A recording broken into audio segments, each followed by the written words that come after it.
receptor inflamatorio.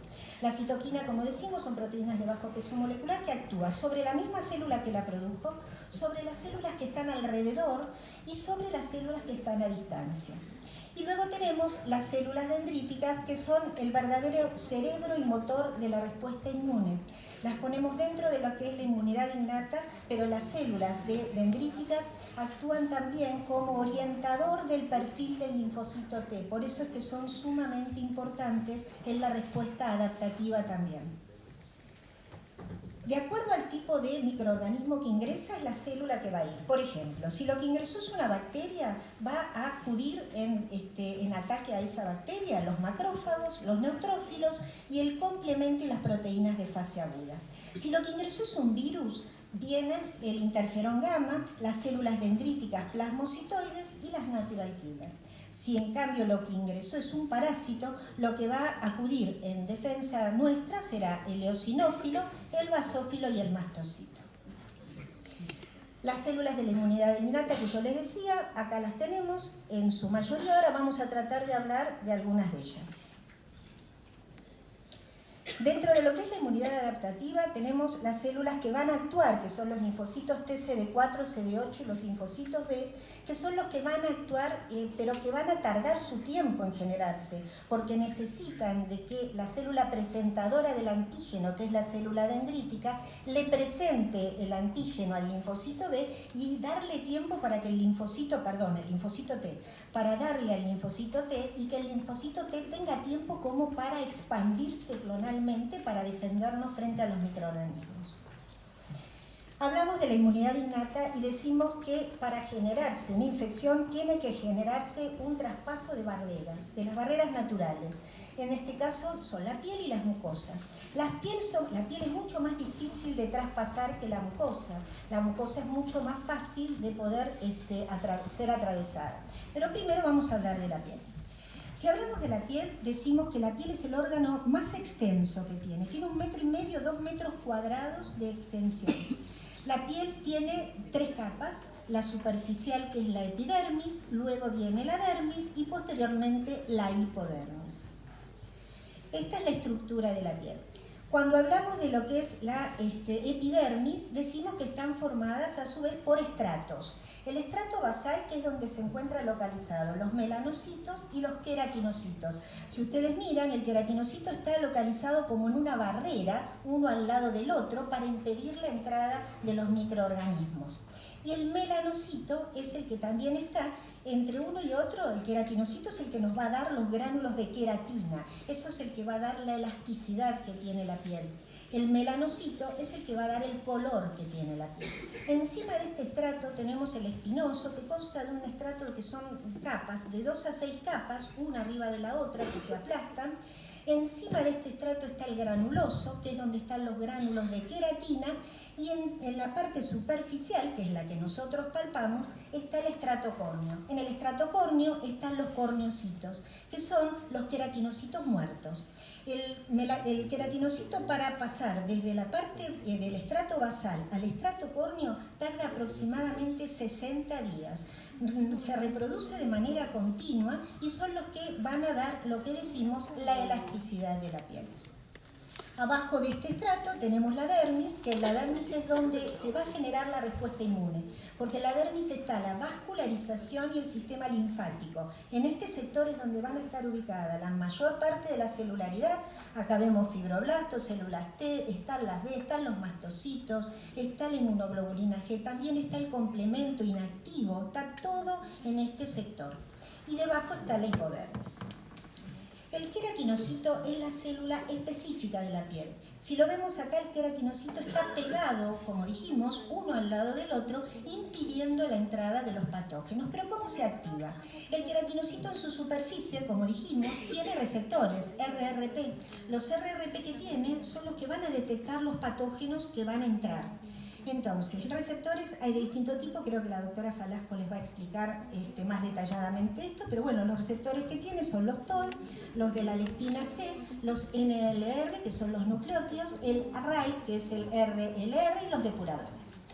Lo que tiene el queratinocito fundamentalmente es receptores para citoquinas y quimiosinas para atraer otras células y que lleguen para ayudar al proceso inflamatorio que se va a generar.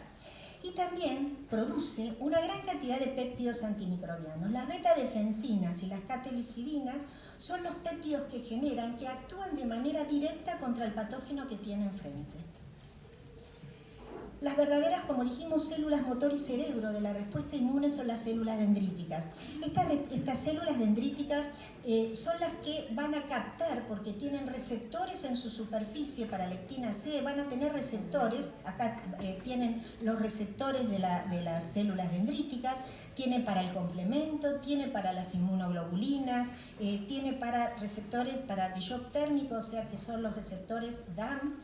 Hay receptores, como dijimos, que son los PAM, pero también hay otros que se llaman DAM, que son los que van a activarse cuando la piel se lacera por distintas causas. Por ejemplo, por los rayos ultravioletas, los rayos UV, por ejemplo, cuando la piel está en contacto con un irritante y un tóxico, entonces todo eso genera también una respuesta inmune. Decimos, y volvemos a lo que es la célula dendrítica, ¿cuál es la función de la célula dendrítica? La célula dendrítica está inactiva y está ubicada entre medio de los queratinocitos, pero está inactiva y necesita activarse cuando pesquisa la presencia de algún receptor de algún microorganismo. Entonces, ¿qué hace? Se separa del queratinocito, trata de extenderse, tiene pseudopodios, las dendritas son como dedos, por eso se llaman dendritas, que hacen un barrido de 25% de la superficie de alrededor de donde está ubicada, tratando de pesquisar los microorganismos. Lo pesquisa, lo ingiere, lo transforma en un péptido, o sea, al antígeno en su totalidad, lo transfiere en un pedacito muy chiquitito, que se llama péptido, y eso lo expone en la superficie conjuntamente con el complejo mayor de histocompatibilidad. Esto es lo que le va a presentar al linfocito T. El linfocito T no puede reproducirse si la célula dendrítica no le informa qué microorganismo ingresó. Y como vimos, hay determinados tipos de microorganismos que pueden llegar a ingresar. Entonces, es la que le va a decir qué microorganismo y qué tipo de perfil de linfocito T se tiene que producir. Normalmente el linfocito T está circulando por la sangre, circula y recircula. Puede durar años un linfocito T virgen sin haber estado en contacto con un antígeno, sin haber estado en contacto con un patógeno. Ese linfocito T que recorre linfa y recorre sangre, llega un momento en que, pesquisando la llegada de un microorganismo, llegó a lo que es el ganglio linfático y se ubicó para ponerse en contacto en ese sector con la célula dendrítica, porque es ahí donde la célula dendrítica le va a decir al linfocito T el tipo de linfocito T que tiene que producirse. Bueno, acá hay características y diferencias entre la inmadura y la madura. La dendrítica, una vez que captó el microorganismo, que lo endocitó, que lo procesó y que lo expuso en la superficie, todo ese tiempo es de inmadura pasó a madura. Y de madura, ¿dónde va a ir? Se va a ir por la linfa, no va por la sangre, se va por la linfa y llega al ganglio linfático, al área T. El área T es un sector donde están los linfocitos T. Bueno, ahí es donde le va a presentar el péptido procesado para que el linfocito T va a saber a través de ella el tipo de linfocito T que se tiene que producir. Hay tres tipos de células dendríticas. Esas que yo les nombré son las convencionales, las típicas. Después están las plasmocitoides. Las plasmocitoides están en la sangre. Estas células tienen una característica. Se activan cuando lo que ingresa es un virus. Y cuando lo que ingresa es un virus, este tipo de célula lo que produce son cantidades importantes de interferón gamma. A las 4 horas de una infección viral, ustedes van a dosar el interferón gamma, está altísimo, porque son estas células las que lo detectaron. Una vez que lo detectaron, van hasta el ganglio linfático también, a donde está el sector T, para informar de la presencia de este virus. Y luego tenemos las foliculares. Las foliculares son células dendríticas que están en los ganglios linfáticos. Estas tienen una característica, son totalmente diferentes a las otras dos. Tienen la particularidad de captar el microorganismo que viene al ganglio linfático. Lo detecta, lo pone en su superficie, puede quedar hasta 3 días el microorganismo en la superficie de la dendrítica, y de ahí ella tiene una propiedad que es la de producir una quimiosina que se llama CXL13. Esa quimiosina, ¿qué le permite? Le permite movilizarse a la dendrítica hasta donde está el linfocito T y hasta donde está el linfocito B, moviliza a los dos para que los dos se unan, tanto el B como el T, para generar el tipo de linfocito T folicular, que es el que requiere del contacto linfocito B-T. Mucosas. Las mucosas también son bastante importantes. Está la mucosa del aparato gastrointestinal, respiratorio, genitourinario. Hay 400 metros cuadrados de mucosas. Es más importante, pero son las más fácilmente accesibles para los microorganismos. Lo que es importante, como continuidad del epitelio, es muy importante que el epitelio no esté lesionado. El epitelio es diferente de acuerdo a los sectores. Sabemos, aparato gastrointestinal es el epitelio cilíndrico y estratificado es en respiratorio, aparato respiratorio. Después tenemos en la boca, en la faringe, uretra y vagina, el estratificado. La característica que tiene la mucosa es la flora comensal. La flora comensal es la flora que nos va a proteger frente a los patógenos. Es la que está cubriendo todo lo que es, vamos a hablar específicamente de intestino, del enterocito y del intestino, es la que va a cubrir en realidad todo. Hay millones de bacterias de manera continua en la luz del intestino. Todo esto habitualmente no se transgrede, pero a veces puede ocurrir que eso se dé. Si se transgrede, hablamos de la microbiota, que es la flora comensal, le impide. ¿Por qué? Porque la flora comensal es la que va a absorber nutrientes, va a absorber hidratos de carbono, alimentos también, va a tener una incidencia muy importante en lo que es las células epiteliales, en lo que es el desarrollo de las células epiteliales, interviene también en lo que es el sistema inmune. Y esto, bueno, después hablamos dos palabritas de microbiota como para que estén en relación con este tema, pero en realidad es el tipo de flora que nos va a permitir evitar que el patógeno ingrese.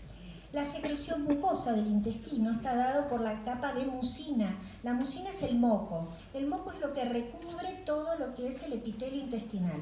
El moco que recubre el intestino es adherente, tiene una capa interna que pega con la superficie del enterocito. Acá vamos a ver al enterocito. Hay una capa interna de mucina que pega con el enterocito y esa capa interna de mucina tiene pocas bacterias, pero la capa externa tiene una cantidad importantísima. El intestino cada 5 días se renueva totalmente. La mucina, de acuerdo al lugar en el que esté, o sea, ese moco en el lugar en el que esté, cumple funciones protectoras. Por ejemplo, en aparato respiratorio la función protectora que tiene es a través de las cilias. Las cilias llevan el moco hasta arriba, hasta lo que vendría a ser la faringe, y de la faringe nosotros lo deglutimos y pasa al estómago, donde los jugos gástricos lo destruyen. A nivel del intestino, lo que tenemos son los movimientos peristálticos. Los movimientos peristálticos hacen que todos los microorganismos vayan en sentido descendente y sean eliminados. Después tenemos, dentro de las barreras naturales, los péptidos antimicrobianos. Así como hablamos con la piel, los péptidos antimicrobianos son las vetas defensinas y las catelicidinas que atacan a los microorganismos de manera directa, también en el enterocito. Y la inmunoglobulina secretoria, que ustedes dirán, ¿por qué lo pongo acá? Porque esto es inmunidad innata. Porque la inmunoglobulina secretoria tiene un efecto fundamentalmente de captar, acá lo van a ver, la inmunoglobulina A es captada por el enterocito, pasa a través del enterocito y llega a la luz del intestino, donde va a captar a los patógenos y se va a unir, tiene un efecto neutralizante, se llama, impide que el patógeno ingrese. Esto es una placa de Peyer que es importante dentro de lo que sería el sistema inductivo del intestino. Tenemos lo que son placas de Peyer que están formados por los ganglios mesentéricos. Aproximadamente hay entre 100 y 200 ganglios mesentéricos. Tenemos el enterocito y en el medio ustedes van a ver la célula M. La célula M es una célula epitelial. Es una célula que tiene una función, captar los antígenos de la luz del intestino y trasladarlos sin ejercer ningún efecto, o sea que no los destruye al microorganismo que capta, lo manda directamente a la célula dendrítica. Y es la célula dendrítica la que sí va a hacer lo que dijimos antes con la convencional, o sea, lo va a endocitar, lo va a fagocitar, lo va a destruir y lo va a exponer en la superficie con el complejo mayor de histocompatibilidad para ir luego al ganglio mesentérico y presentárselo al linfocito T. Esta es una célula M. Acá están y vemos los linfocitos T, los macrófagos, hay linfocitos B, hay células dendríticas. El tejido linfático asociado a mucosa se llama MALT y de acuerdo al sector en el que se ubique es la denominación. El GALT es el relacionado al tubo digestivo, el BALT al árbol bronquial, el NAL el tracto nasofaringeo y después tenemos glándula mamaria, salival y lagrimal, genitourinario y oído interno. Microbiota. Según la OMS, la microbiota son microorganismos vivos que administrados en pequeñas cantidades tienen efectos beneficiosos para la salud. La relación que nosotros tenemos con la microbiota es mutualista, o sea que vivimos emparentados, nos da la protección frente a todo lo que es, como decimos, invasión de patógenos.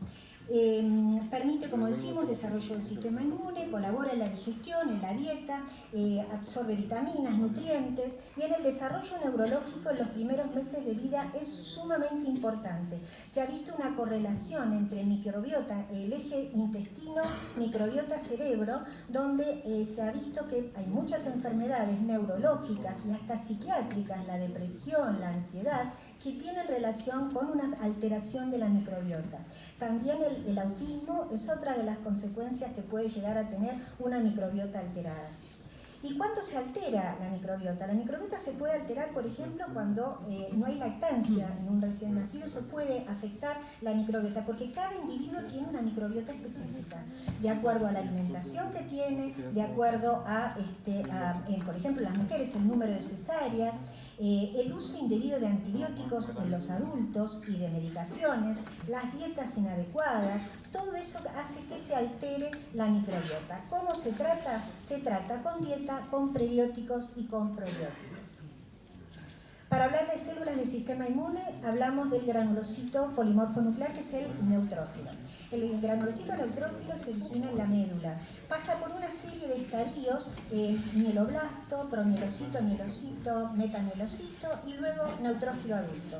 Para llegar a todo ese desarrollo tardó una semana en generarse. Pero cuando hay un proceso infeccioso, el desarrollo de ese neutrófilo tarda entre 48 y 72 horas. Se aceleran los pasos. Tiene una característica. El granulocito que pasó de la sangre y llegó al tejido no vuelve para atrás. Ustedes van a ver que el linfocito T virgen puede hacer el recorrido de manera continua y volver de nuevo de la sangre a la linfa y de la linfa a la sangre. En el caso del granulocito no, traspasó, llegó al tejido, al sitio inflamatorio y no puede salir de ahí. En 3 días, aproximadamente 48 horas es lo que tarda en morirse el granulocito y muere por apoptosis. Por eso tiene patrón migratorio, tiene una gran capacidad fagocítica. ¿Con quién reacciona el granulocito neutrófilo? Con las bacterias, fundamentalmente la entrada de bacterias y de hongos. Con respecto a los mecanismos que tiene microbicidas, vamos a ver que tiene mecanismos dependientes del oxígeno e independientes del oxígeno, que son los gránulos que tienen en el interior. Una vez que el microorganismo es captado por el granulocito, lo capta, le forma un fagosoma, o sea, una vesícula. A ese fagosoma se le une el lisosoma y forma un fagolisosoma, y posteriormente se degrada todo ese material y es eliminado. El granulocito neutrófilo también tiene receptores en su superficie, receptores TOL, como dijimos, puede actuar frente a virus, puede actuar, pero no es lo que, en realidad, la cantidad de granulocitos que llegan al sitio inflamatorio, llegan cuando lo que ingresa es una bacteria o cuando ingresa un hongo. El macrófago es el encargado de fagocitar al neutrófilo polimorfo nuclear. Es una célula de vida media más larga, dura semanas y hasta meses. Es una célula presentadora de antígenos. ¿Por qué? Porque si bien dijimos que la célula dendrítica es la original, es la que le va a dar el perfil al linfocito T que va a producirse, el macrófago también puede, porque va a captar el microorganismo, lo va a procesar y lo va a exponer en su superficie transformado en un péptido. El péptido es una porción muy pequeña de ese microorganismo asociado al complejo mayor de histocompatibilidad, tipo 2 en el caso del macrófago, y se lo va a presentar, ¿pero a quién? Al linfocito T efector. Para que ustedes sepan, el linfocito efector es el que ya tiene una guía, que sabe que lo que entró es una bacteria y va a ser el linfocito TH1, que sabe que es un proceso alérgico y va a ser el TH2. Ahora los vamos a ver el desglose de los linfocitos. Pero ese es el linfocito efector. El linfocito virgen es el que nunca estuvo en contacto con el microorganismo. La producción de citoquinas y quimiosinas también son muy importantes para el macrófago. Tiene una gran producción de citoquinas. Acá vemos, tiene un perfil inflamatorio y un perfil antiinflamatorio. El perfil inflamatorio es a través de la producción de la interleuquina 1, 6 y el tumor necrosis factor alfa. El perfil antiinflamatorio lo hace a través de la interleuquina 10 y del TGF-beta, que es el factor transformante beta. Pero también repara los tejidos lesionados. El macrófago es aquel que cuando el lugar está afectado porque hubo un proceso inflamatorio y se resolvió el proceso inflamatorio, trata de enviar mensajes a lo que es la médula y trata de estimular la producción de colonias, por ejemplo, de fibroblastos, de plaquetas, de tejido muscular, de musculatura lisa, de más granulocitos, bueno. Produce quimiosinas también, que son las que van a ir al foco inflamatorio, tiene receptores para inmunoglobulinas para complemento y también produce la interleuquina 12, que esta es la que va a actuar sobre el perfil del linfocito TH1 para que este genere fundamentalmente interferón gamma.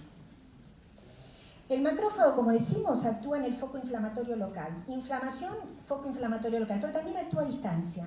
Actúa en el hígado, en el hipotálamo y en la médula ósea. Actúa en el hígado fundamentalmente produciendo, porque en el hígado las interleuquinas que son las que van a actuar, que es la 1, la 6 y el tumor necrosis factor alfa, son las que tienen receptores a nivel hepático. Y esos receptores que tienen a nivel hepático hace que una vez que llega, el hígado produzca proteínas de fase aguda. Las proteínas de fase aguda, que es la proteína C reactiva, es la proteína C reactiva, es el MBL, es las ficolinas H y L, la PCR, son proteínas de fase aguda. Estas proteínas actúan de manera rápida. A las 6 horas que se genera un proceso inflamatorio, ya todas estas proteínas están en la sangre y están tratando de la función fundamentalmente defensiva, microbiostática y microbicida. Si hablamos de la función sobre el hipotálamo, inducen el aumento de la temperatura corporal, o sea que lo que va a hacer es fundamentalmente con los receptores para la interleuquina 1, 6 y tumor necrosis factor alfa en el hipotálamo, va a generar lo que es el proceso del aumento de la temperatura. El aumento de la temperatura significa el freno al proceso, a la multiplicación del microorganismo que ingresó. Eso es el aumento de la temperatura. Cuando ingresa a lo que sería el hipotálamo, nosotros vemos que cuando un paciente está con fiebre, ustedes le dan ibuprofeno, le dan aspirina. ¿Cuál es el efecto que tiene a nivel del hipotálamo? Es porque es a través de la vía de la ciclooxigenasa que se bloquea la prostaglandina E2, que es la que interviene en lo que es temperatura. Y también actúa a nivel de los ganglios linfáticos con respecto a lo que es la temperatura, fundamentalmente haciendo que los linfocitos B y los T que están circulando vengan directamente al ganglio linfático para que la dendrítica le presente el microorganismo y puedan empezar a reproducirse. También actúan sobre la médula ósea y también sobre la parte marginal, o sea, sobre el endotelio de los vasos. Sobre la médula ósea, ¿qué es lo que hacen? Estimulan que la médula ósea produzca neutrófilos en cantidad. Y sobre la parte del endotelio de los vasos, ¿qué es lo que hace? Los despega del endotelio para que pasando los vasos sanguíneos, traspasen los vasos, lleguen al foco inflamatorio. Las natural killers son células asesinas. Son un 10 a un 15% de los linfocitos circulantes, tienen una vida media de 2 semanas y fundamentalmente actúan frente a infecciones más que nada virales. El virus hecho, Coxsackie, el virus del herpes, el herpes simple, del herpes zóster, el sincicial respiratorio, todo es estimulado por atacado por estas células natural killer. El sincicial respiratorio creo que también no lo dije. También actúan frente a bacterias, a parásitos intracelulares y frente a células tumorales. Producen una gran cantidad de citoquinas y de quimiosinas y también ejercen citotoxicidad celular dependiente de anticuerpos porque se unen a la inmunoglobulina G para matar, por ejemplo, a las células tumorales. Esto es una célula natural killer. ¿Se activan cómo? Se activan porque las células natural killer continuamente están recorriendo. ¿Y qué es lo que detectan? Detectan si la célula que tiene enfrente presenta complejo mayor de histocompatibilidad tipo 1. La mayoría de las células, salvo los eritrocitos, salvo las células del sistema nervioso central y las del sincicio trofoblasto, todo el resto de las células tienen complejo mayor de histocompatibilidad tipo 1 en su superficie. Estas células, si se pone enfrente una célula que tienen y no tiene complejo mayor de histocompatibilidad 1, la atacan. La atacan de manera directa, le liberan gránulos que tienen en su interior, gránulos que tienen granzimas y perforinas. La célula que tiene enfrente capta ese gránulo, lo endocita y cuando le forma una vesícula, una vez que ingresó, granzima, la perforina, perfora esa vesícula y sale la granzima al citoplasma de la célula que tiene enfrente para matar la célula. Activa las catalasas y mata las células. El mastocito es una célula que está en la médula ósea, producida en la médula ósea, está en la piel, en la mucosa y en los tejidos. Tiene receptores de alta afinidad para la inmunoglobulina E y es la célula que está emparentada con los procesos alérgicos. Para generar una reacción de tipo alérgica y que libere todo el contenido de gránulos que tiene en su interior, va a necesitar fundamentalmente de una segunda llegada del microorganismo. No actúa de primera vez frente a un microorganismo, sino de llegadas posteriores. Genera un entrecruzamiento de los receptores de la inmunoglobulina E y libera todo el contenido de histamina, prostaglandinas, leucotrienos. Tiene gránulos citoplasmáticos, que ya lo dijimos, histamina, prostaglandinas y leucotrienos. Acá tenemos un mastocito con sus gránulos. El basófilo es el 1% de los granulocitos de la sangre, tiene menor actividad, es similar la acción al mastocito y también tiene receptores para IgE. Esto es un basófilo. El eosinófilo. El eosinófilo tiene gránulos que son sumamente lesivos, gránulos de eosina y gránulos con componente bastante destructivo, sobre todo para parásitos. El eosinófilo daña a los parásitos, se une a la inmunoglobulina E de baja afinidad, porque hay una inmunoglobulina E de baja afinidad, que cuando llega un helminto, cuando llega un parásito, se coloca sobre la superficie la inmunoglobulina E y el eosinófilo se coloca encima y ataca liberando los gránulos al parásito y destruyéndolos. Están presentes en tejidos periféricos y en todo lo que son mucosas de vía respiratoria, digestiva, urinaria y tejido sanguíneo. Esto es un eosinófilo. Para hablar de órganos linfáticos y que ustedes tengan una mini idea, hay primarios y secundarios. Primarios donde los linfocitos T tienen receptores y salen, por ejemplo, los linfocitos T del timo, que salen con el CD4 y el CD8 ya del timo, y es donde madura el linfocito T. Y secundario, donde se inicia y se desarrolla la respuesta del linfocito a los antígenos extraños. La médula ósea es primaria. Acá tenemos la célula madre de la línea mieloide y linfoide, mieloide, todo lo que son células sanguíneas, la linfoide, los linfocitos T y los B.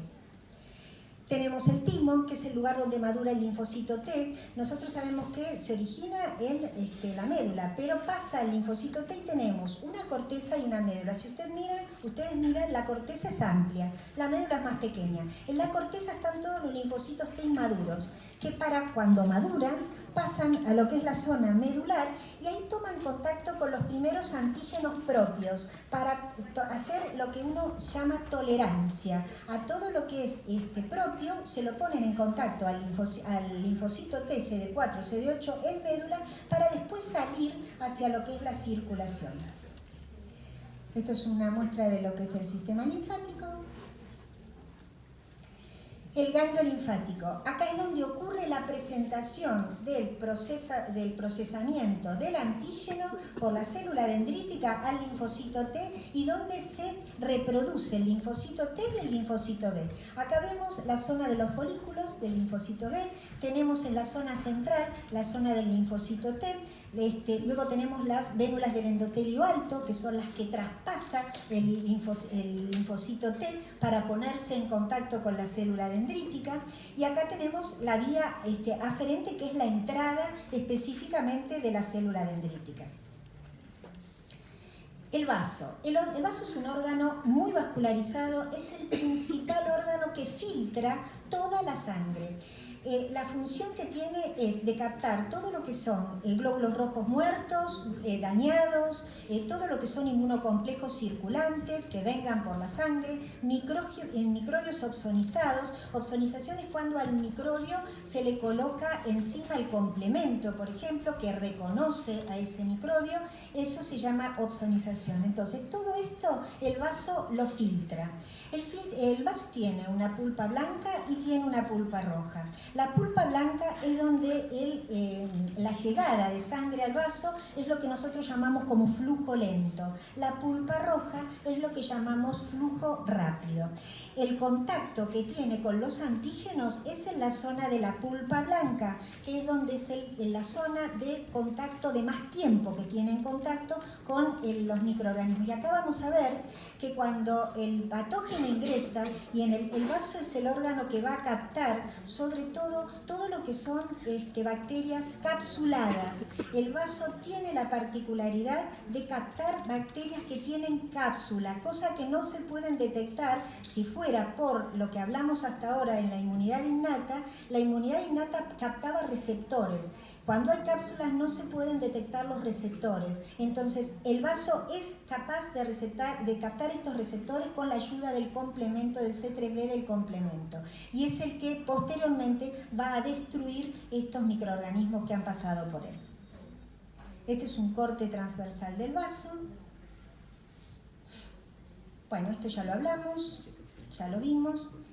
¿Qué se considera como un antígeno? Un antígeno es una fracción de un microorganismo que tiene un determinado peso molecular. No toda sustancia desarrolla una respuesta inmune. Se considera que una respuesta inmune, para que ustedes vean en funcionamiento todo lo que hablamos, se va a generar cuando el peso molecular de esa sustancia tenga 4 kilodaltons. Cuando el peso molecular es de 4 kilodaltons se considera antigénica y es capaz de generar inmunogenicidad. El antígeno tiene un sector donde se va a unir que se llama epitopo, que es el lugar donde va a actuar el determinante antigénico. Antes de ir a la próxima diapositiva, el antígeno es considerado todo lo que es polisacáridos, o sea, todo lo que son polisacáridos, proteínas y péptidos son considerados antigénicos. Los lípidos y lo que son los ácidos nucleicos no son considerados antigénicos. Y ahora pasamos al otro elemento, que es el acteno. El acteno es una sustancia que no llega, o sea, son moléculas que tienen un bajo peso molecular que es menor a 4 kilodaltons, por lo tanto no desarrollan inmunogenicidad. Para desarrollarla dijimos que necesitaban esto. Pero ¿qué ocurre cuando ustedes están en la práctica, en una guardia, y le administran penicilina a una persona y hace una anafilaxia? La anafilaxia es la manifestación más aguda y urgente de lo que es un proceso alérgico, y ustedes lo sabrán si han visto alguna vez algún shock anafiláctico por penicilina. Lo que ocurre con la penicilina es que la penicilina es un acteno, no es un antígeno. Para transformarse en acteno, la penicilina degradada, cuando uno la administra, se tiene que unir a una proteína nuestra, a una proteína que se llama protamina. Unida a la penicilina degradada a la protamina, es la que va a transformarse ahí sí como antigénica y puede llegar a desarrollar una respuesta de hipersensibilidad. ¿A qué se llama hipersensibilidad? Una respuesta exagerada. Esa respuesta exagerada de hipersensibilidad que da la penicilina puede ser tipo 1, que es la anafilaxia, la reacción más aguda, pero también tipo 2, 3 y 4, que son reacciones más lentas. Y esto es importante que lo sepan. Cualquier paciente que se le administra penicilina, por ejemplo, por una erisipela, y al paciente se le da la penicilina y se le dice al mes siguiente aplíquese la próxima penicilina, si el paciente ha registrado durante el transcurso de la aplicación de la penicilina una urticaria, por ejemplo, esa urticaria, uno sabiendo que ese paciente recibió penicilina, es importante descartarla y saber que la urticaria es un equivalente tan importante en alergia para pensar en un episodio agudo como la anafilaxia.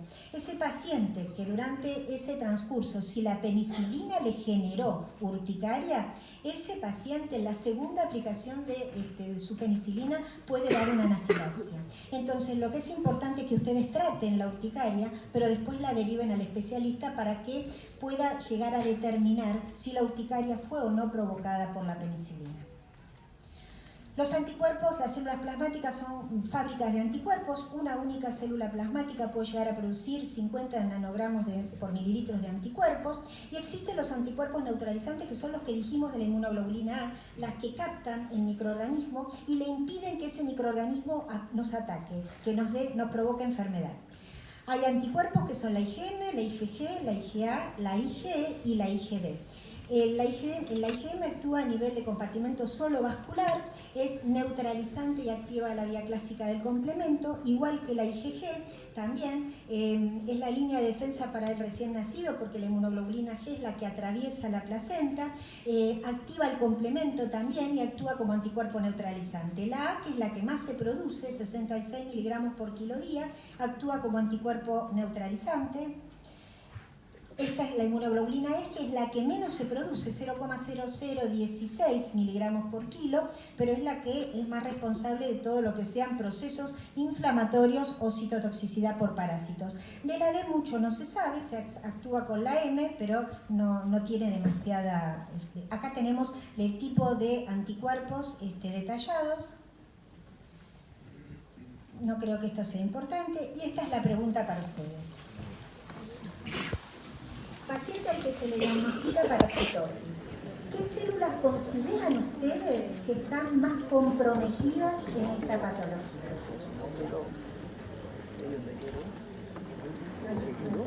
La parasitosis que se está comprometida en neutrófilos, eosinófilos, mastocitos. Ya terminó, para mí no más.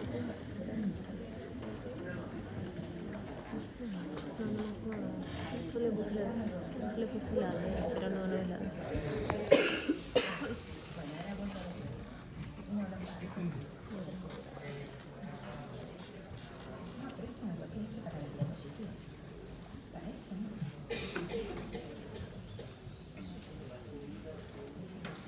Ahora nos enteraremos.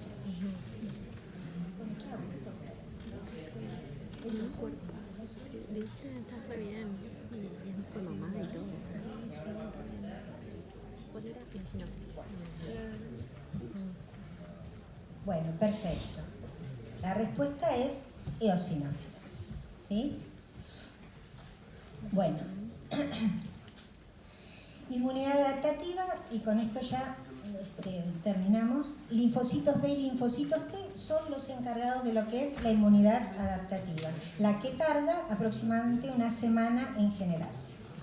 De los linfocitos T sabemos que los que salen del timo son los linfocitos T que ya tienen su receptor, CD4 o CD8. Se llaman naive o vírgenes aquellos que están circulando y nunca tuvieron contacto con el antígeno. Esto, lo que dijimos, pueden vivir años, vida media muy larga.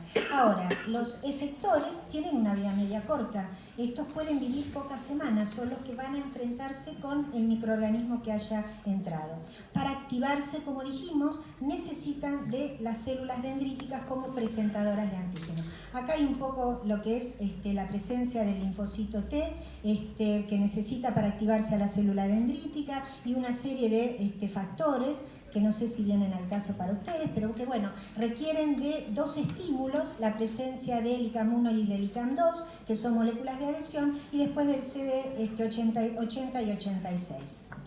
Cuando se generó la multiplicación, porque esta unión con la célula dendrítica permitió la expansión clonal, que el linfocito T genere millones de linfocitos para atacar a los microorganismos que ingresaron, cuando ya no hay más microorganismos, porque la dendrítica no detectó más PAMP ni DAMP en los microorganismos, porque no hay más microorganismos, comienza a aparecer el CTLA4, que el CTLA4 es una molécula inhibitoria, o sea que corta la reacción, para que la reacción no se mantenga en el tiempo y genere una enfermedad autoinmune. Acá tenemos entonces, de a partir de la célula dendrítica, el tipo de interleuquina que produce para que se generen los distintos perfiles de linfocitos. El TH1 es el linfocito que en la célula dendrítica, a través de la liberación de la interleuquina 12, genera el perfil TH1 y el interferón gamma. Y esto actúa fundamentalmente el TH1 en los fenómenos de autoinmunidad, en los microorganismos intracelulares y en los virus, el Mycobacterium tuberculosis, por ejemplo, la Leishmania mayo, por ejemplo, interviene este tipo de linfocito TH1 y en los fenómenos de las enfermedades de autoinmunidad, que son, por ejemplo, la diabetes tipo 1, la psoriasis y la esclerosis. Este es el perfil TH1, donde también habíamos dicho que el macrófago también intervenía produciendo interferón gamma y estimulándolo al linfocito TH1. Después tenemos un perfil TH2 que va a generar todo lo que es fenómenos alérgicos, ¿sí? La inmunidad frente a los helmintos y a las alergias. Acá tenemos el estímulo de la interleuquina 4 para generar este perfil TH2, el estímulo sobre el eosinófilo, el basófilo, el mastocito y la inmunoglobulina E, o sea, productos de alergia. Después tenemos el TH17, es el otro perfil donde la interleuquina 21 y 23 actúan en este perfil frente a todos los procesos de inmunidad, frente a bacterias, a hongos y autoinmunidad. Este linfocito TH17 actúa sobre todo lo que es mucosas, específicamente sobre lo que son mucosas. Luego tenemos el T folicular, que es donde hay una relación entre el linfocito T y el B para que se estimulen los dos juntos y generen la activación, porque el linfocito B también actúa como célula presentadora de antígeno, ahora lo vamos a ver, y actúa sobre el linfocito T para que de manera conjunta se manejen los dos. Y el T regulador, que sería el linfocito T, que va a actuar regulando fundamentalmente, hay reguladores naturales, que son los del timo, lo que dijimos antes, y hay reguladores que son los inducibles, que son los que van a estar, por ejemplo, a través de la interleuquina 10 y el TGF-beta, que van a actuar fundamentalmente sobre lo que son antígenos dietarios, para que nosotros pensemos que esos antígenos dietarios no nos van a molestar, no nos van a generar alergia. Entonces, actúa sobre lo que es la tolerancia. También tenemos los linfocitos TCD8, que son también exactamente igual, se activan como los linfocitos TCD4, pero requieren de una activación un poco más importante.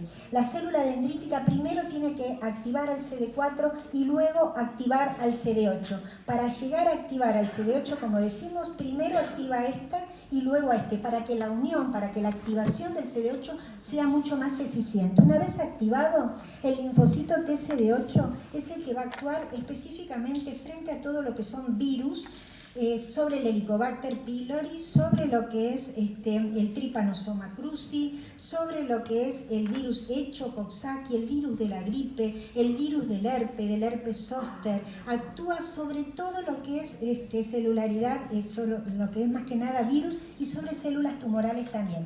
La característica de diferencia con la natural killer, que también es similar a ella en lo que es matar a la célula que tiene enfrente, es que el CD8 mata varias células. Él solo mata varias células. La natural killer mata una sola y ya deja de ejercer su efecto.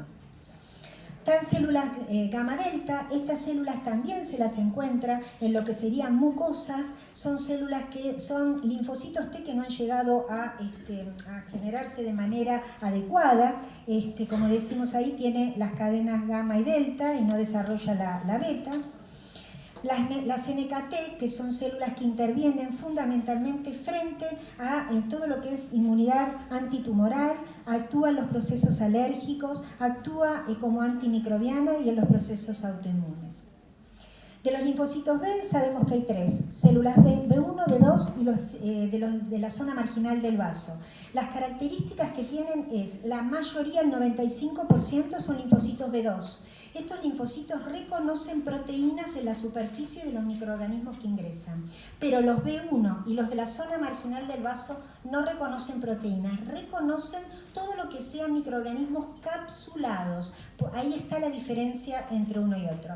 Si hablamos de los B1, son los más antiguos, proceden de un hígado fetal. Nosotros en la edad adulta seguimos teniendo de la vida fetal estos linfocitos B1, pero se autorrenuevan, también están en la edad adulta. Y también se reproducen. se llegan a madurar a los 2 años de vida. Esto es muy importante porque ahora lo vamos a hablar, esto es muy importante porque en ese lapso de tiempo, desde el nacimiento y hasta los 2 años, si se hace un trasplante de un injerto, ese trasplante de injerto no va a ser rechazado porque estos linfocitos no están todavía desarrollados en su totalidad. Tienen 2 localizaciones, se localizan en peritoneo y pleura. Todo el microorganismo que ingrese por peritoneo, por intestino o por aparato respiratorio son captados por estos linfocitos B1. Como dijimos, se renuevan, tienen inmunoglobulina M, D, A y G en su superficie y producen anticuerpos naturales. Estos anticuerpos naturales, por ejemplo, son los que se generan, como dijimos, por ejemplo, contra los antígenos que tienen en la superficie el eritrocito. Estos pueden actuar sobre estos y generar reacción sobre eso considerándolos como antígenos y atacarlos. Actúan sobre virus, bacterias capsuladas y células apoptósicas. Sobre el virus, por ejemplo, sobre el virus de la gripe, actúa sobre bacterias capsuladas. Actúa también sobre la oxidasa de la LDL, de los fosfolípidos, impidiendo la producción en las paredes de los vasos de placas de ateroma. También intervienen este tipo de linfocitos. Acá tenemos una diapositiva.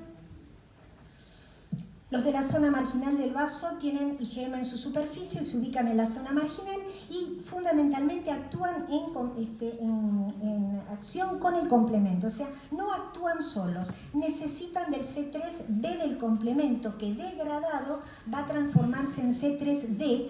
Con la acción del C3d del complemento más el antígeno que ingresó capsulado, este linfocito de la zona marginal del vaso lo puede atacar. Es muy importante que sepan que en un paciente esplenectomizado, a un paciente que no tiene vaso, dijimos que el vaso es el órgano más vascularizado, todo lo que sea que venga por sangre es filtrado por el vaso. Ahora, todo lo que sea, por ejemplo, un Streptococcus pneumoniae, por ejemplo, productor de la neumonía, que es capsulado, si la persona no tiene vaso, en 24 horas esa persona puede llegar, con la sintomatología que puede llegar a dar una neumonía, en 24 horas puede tener su deceso ante la falta del vaso. Por eso le digo que es sumamente importante la acción filtrante del vaso y acción destructiva microbicida. Los linfocitos B2 son la mayoría, la función que tienen que reconocen antígenos proteicos, los B2, y fundamentalmente requieren de la colaboración con el linfocito T. Acá lo vemos, hay una primer señal de activación donde está el contacto con el antígeno, con la inmunoglobulina G que tiene en su superficie. Una vez que estuvo en contacto, la endocita, luego la digiere y posteriormente la procesa, forma lo que es un péptido, una fracción muy pequeñita y se la presenta al linfocito T. Ahora, la característica que tiene que tener es que el mismo antígeno que le presenta, el mismo péptido que le presenta al linfocito T, tiene que ser el que le presentó la célula dendrítica, porque la que primero fue la que le marcó el camino al linfocito T y lo transformó en folicular fue la célula dendrítica. Entonces tiene que haber una coincidencia entre el péptido que le presentó la célula dendrítica y el que le presenta el linfocito B2, que lo va a hacer la presentación conjuntamente con el complejo mayor de histocompatibilidad tipo 2. La última diapositiva que vamos a hablar, porque así le damos paso a la doctora Falasco. Esta es una pregunta para ustedes. Paciente esplenectomizado que comienza con un cuadro de hipertermia, tos con expectoración purulenta, algia en dorso de tórax, base pulmonar derecha y evolución desfavorable que le provoca su deceso. Se le realizó placa de tórax con opacidad en base pulmonar derecha y análisis de laboratorio con eritrosedimentación acelerada y hemograma con leucocitosis. ¿Qué piensan ustedes en este caso clínico? ¿Qué célula está interviniendo? O sea, ¿qué es lo que ocurre para que este paciente tenga esta evolución? ¿Fue una neumonía generada, una neumopatía por Streptococcus pneumoniae en el paciente esplenectomizado? ¿Es una broncopatía asociada a un cuadro viral? ¿Es un estado gripal complicado o ninguna es correcta?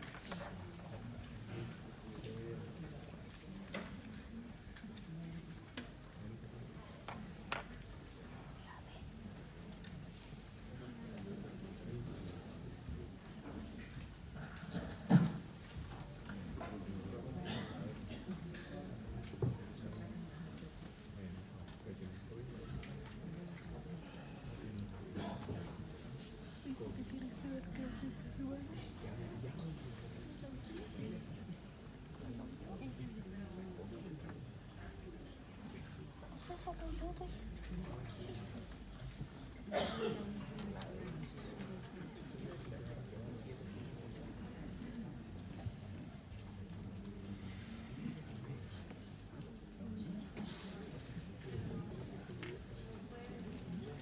Muy bien. El 90% respondió neumonía por estreptococo neumonía en paciente plenectomizado. Es correcto.